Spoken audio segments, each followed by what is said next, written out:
Does my car shake? Um, well, unfortunately for this one, could be a lot of different issues. Some of them are pretty minor and some are pretty major. So you could have engine problems. You could have misfiring cylinders. A misfire can occur when you have a failure to ignite. So, in other words, a spark plug is not igniting for some could be fouled, could be the electrical going to it. The spark plug itself could be worn out. You could have ignition coil problems.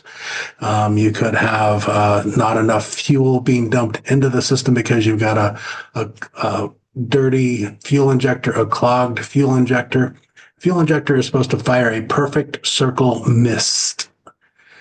And then that mist, mixes with air, and then of course the spark plug, goes off, and that is what causes the explosion inside of your engine, inside of the cylinder, which pushes the piston down, which is what makes the engine keep going. That just alternates throughout all of the cylinders. That's how an internal combustion engine actually works. So you could have one cylinder out of all of the cylinders not functioning properly. Could be, that would definitely lead to they actually talk about balancing a motor on a race engine.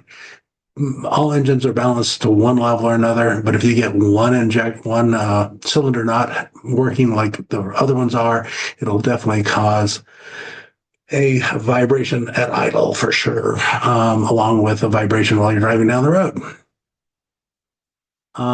Vacuum leaks can cause your idle to go up and down, vibrate, shake, and it can be you can actually hear it with a high pitched hissing sound sometimes, sometimes not.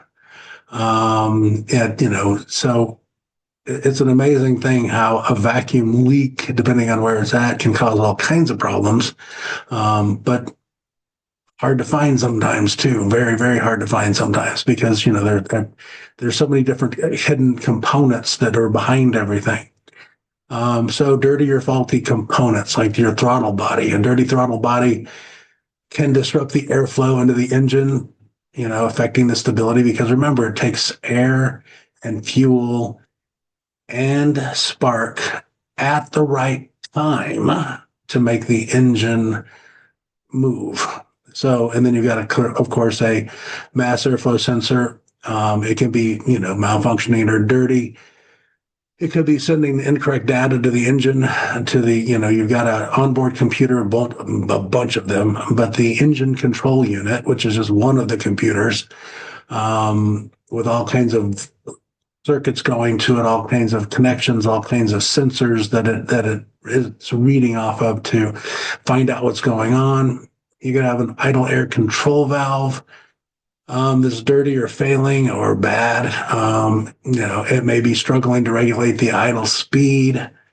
You've got motor and transmission mounts, motor mounts, transmission mounts. They could be broken, causing excess vibration because now you've got a metal on metal condition and it's just sitting there, the engine's going to vibrate no matter what. It's just whether we can make it to where you don't feel it or not through your motor mounts, your engine mounts, your transmission mounts. Because if they fail to dampen the engine's movement, you're definitely going to feel it. It could be fuel system issues, like low pressure fuel, because remember, it takes fuel and air and spark at the right time to make the cylinder go up and down. So anything that's giving you an inconsistent fuel delivery can lead to shaking. All kinds of other stuff as well. So you can actually have bad gasoline. If it's contaminated or old gasoline, that can definitely cause vibrations. A leaking exhaust manifold. A leak in the exhaust manifold can cause uneven back pressure and shaking. It's amazing what it takes. I mean, think about your human body, what it takes to get you to run. The only difference between an automotive technician and a person is we can actually shut the engine off to work on it. Doctors are not supposed to shut us off to work on us. So other than that, you'd be amazed how closely linked a doctor and an automotive repair technician actually are. You can have clogged catalytic converter. So if the converter is actually clogged, because a converter is actually supposed to be there to burn off any unburned fumes. So it's good for you're at the atmosphere. That's what makes it to where cars burn so much cleaner nowadays. It's one of the aspects of it anyway. And if it gets clogged, then it can cause that back pressure again. So, uneven back pressure of any kind, not good. If the transmission is not disengaging like it's supposed to when it's in gear, it can cause vibrations while idling, especially in automatic vehicles, which of course nowadays is in almost all of them. So you can have, like a drive belt issue. A failing drive belt or a faulty pulley can create vibrations.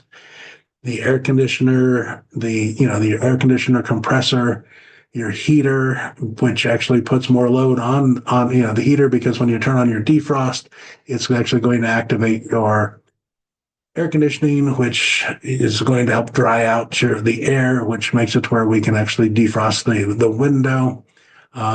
It can cause noticeable vibrations.